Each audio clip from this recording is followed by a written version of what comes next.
Oke, selamat pagi ya. Kita mau mereview orderan yang masuk untuk Honda CR-V Gen 2 ya. Jadi ini foto depan mobilnya, ini diorder melalui Shopee tahun 2005 ya. Tipenya adalah H4 dan ini belum versi facelift ya. Diorder tipe H4 JL45 untuk CR-V Gen 2. Untuk Anda yang sudah order, kirimkan foto depan mobilnya ya. Tujuannya apa? Supaya kita bisa setting dan kita bisa kalibrasi semaksimal mungkin. Ya, apa yang dikalibrasi nanti kita akan bahas ya. Nah, ini kita perkenalkan dulu, ini adalah produk dari Juragan Lampu ya, Jungki Wenas. Tipe LED ini adalah H4 JL45. Ini adalah produk terbaik yang kita punya. Ya, dia tanpa driver, driverless, tinggal colok soket ya, kabel sudah dirajut oleh nilon.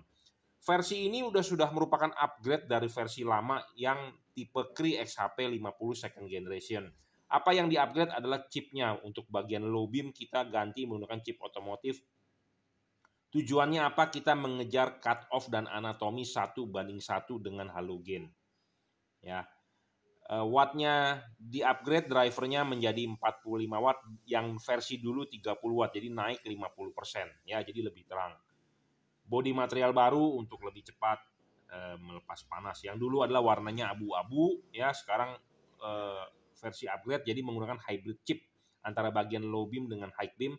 Yang high beam kita tetap pertahankan XHP 50 second generation. Ya, 5500 Kelvin jadi masih tembus hujan ya LED ini.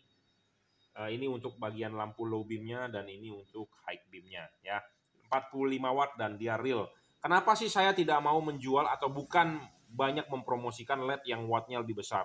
Memang watt lebih besar makin terang, tetapi resikonya adalah makin cepat rusak, umur makin pendek. Anda boleh percaya omongan saya, Anda tidak percaya juga nggak masalah. Yang penting pedagang mah udah dapat duit.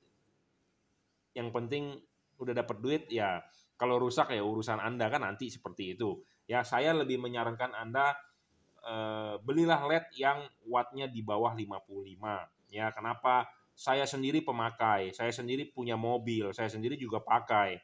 Ya, kita pakai sendiri wattnya besar. Memang terang di awalnya saja. Ya, awalnya saja terang, tetapi kebanyakan Anda setelah pakai 1-2 bulan dia meredup. Kenapa? Karena umurnya pendek. Nah, lebih baik Anda membeli watt yang di bawah 55 tetapi Anda bisa pakai jangka panjang. Ya, Anda boleh percaya omongan saya, Anda tidak percaya juga nggak masalah karena uang Anda. Ya, tetapi kalau Anda mau bisa beli LED yang bisa lifetime-nya tinggi, ya ini, ya. Oke. Tanpa driver, dia driverless, jadi tanpa drivernya di dalam. Ini LED bisa adjustable jam 11, 11.30, 11.45 dan jam 12. Bayangan gelap bisa digeser karena ini bisa adjustable. Ya, tidak storing, tidak mengganggu radio mobil Anda, tidak mengganggu kerja elektronik mobil Anda. LED ini real 45 watt, tidak ngedrop. Ya, tidak storing. Sekali lagi saya ulang, penting karena namanya mobil Honda itu sensitif sama yang namanya kelistrikan. Oke, kita mengejar anatomi 1:1 dengan halogen. Ini adalah halogen H4 mobil Anda yang kita pecahkan. Anda lihat filamen bagian lampu dekat itu adalah memanjang. Nah, makanya kita ganti chipnya menggunakan chip yang memanjang bukan melebar. Ya, LED ini memiliki payung. Payung ini adalah anatominya 1:1 dengan halogen. Ya, banyak LED H4 di pasaran anatominya tidak 1:1. Kenapa? Karena biasanya merupakan daging lebih dari bodi aluminiumnya, payungnya. Nah, yang seperti itu tidak bisa disetting, tidak bisa dikalibrasi. Sedangkan kalau ini kita bisa buka. Ada bautnya, kita bisa papas, kita bisa tekuk, kita bisa gerinda, kita bisa kikir. Tujuannya apa? Tujuannya adalah supaya ada cut off. Cut off itu dibentuk dari mana? Cut off itu dibentuk dari payung. Ya, kalau Anda punya LED tanpa payung, anatomi tidak sama, pasti menyilaukan. Janganlah beli LED yang menyilaukan lawan arah. Ya, kenapa? Karena mengganggu orang lain. Prinsipnya Anda juga nggak mau diganggu kan? Jangan ganggu orang lain seperti itu. Ya, oke. Nah, kenapa saya kalau Anda sudah order, saya pasti selalu minta foto depan mobilnya. Tujuannya adalah supaya untuk ini ada garis cut off tiap-tiap reflektor mobil. Ada garis potong cut off-nya. Nah, ini membentuk sudut. Sudutnya ini masing-masing mobil berbeda. Nah, makanya kenapa LED ini adjustable 11.30, 11.45 dan jam 12 tujuannya adalah untuk menyesuaikan dengan pola reflektor mobil Anda, ya. Kemudian payung cut off ini antara sebelah kiri dengan sebelah kanan kalau Anda bisa lihat dengan detail, ini tingginya berbeda. Memang kita buat seperti itu. Tujuannya apa? Supaya ada cut off-nya seperti halogen, ya. Anda bisa lihat nih, saya tunjukkan, ya. Ini adalah hasil pola cut off reflektor menggunakan halogen asli. Nah, Anda bisa lihat. Nah, kalau Anda lihat di sini nih di layar monitor Anda bisa lihat bagian yang terisi hanya bagian setengah atas. Di atas garis cut off, ya ini cut off-nya yang kita spidolkan, itu ada garis cut off yang kita spidolkan di atas garis cut off. Nah, halogen tidak melebihi garis pola cut off. Nah, sedangkan kalau high beam-nya baru terisi bagian bawah. Nah ini adalah high beam, bawahnya terisi. Makanya kenapa sinarnya ke atas, atau kalau Anda pakai high beam menyilaukan Anda. Tujuannya memang untuk sorotannya lebih jauh ke atas. Nah, sedangkan kalau ini Anda pasang, ya, ini dilepas dulu, sudah dilepas, pasang dulu ininya di sini, ya, sudah pasang, kemudian pasang karet, baru pasang bohlam, ya. Nah, saya mendemokan tanpa karet, jadi ini dipasang. Nah, kita kasih lihat tujuannya.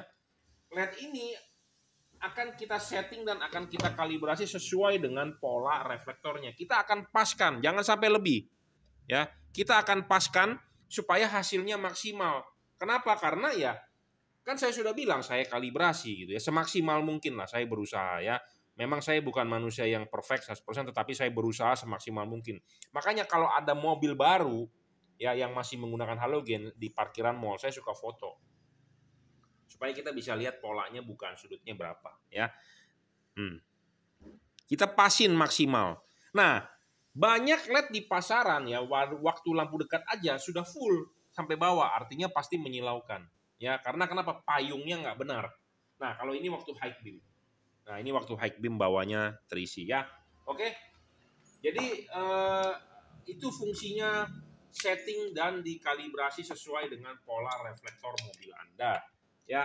Jadi banyak LED di pasaran anatomi nggak sama, cut off pasti berantakan, menyilaukan. Nah, pemasangan LED ini ya, kan ini kan bohlam Anda terima posisinya begini, Anda buka dulu, lepas ininya, klipkan seperti tadi, pasang karet. Nah, karet sudah terpasang, baru bohlam masuk. Nah, bohlam masuk ini masih terlihat heatsink. Artinya apa? Kipas angin berputar, angin bisa meniup, dia akan keluar dari celah heatsink.